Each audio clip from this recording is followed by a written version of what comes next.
Hi everyone, welcome back to DIY Geek YouTube video. In this video I want to show you how to change this Schlage keyless entry. So we had this Schlage keyless entry for our little storage for about 5 years now.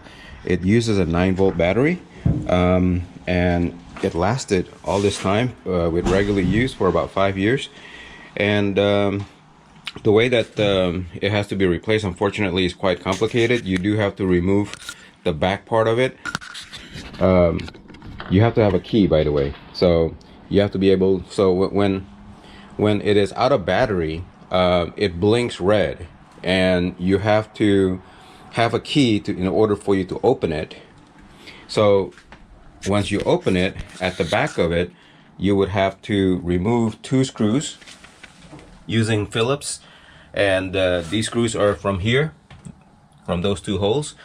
Once you have that removed, you can take out the back cover and you'll find a 9-volt battery, and you just need to replace it. Once you replace it, you put everything back, test it, and it should work.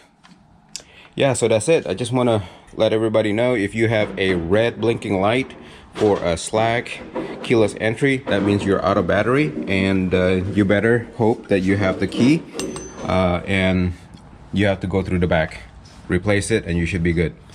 Thank you for watching this video. I hope you find it useful. If you do, please give it a thumbs up, and if you need to buy some batteries, please help support my channel by using the link in the description. Thank you very much. Bye.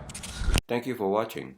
Please subscribe to my channel to see more do-it-yourself video like these and support my channel. Thank you.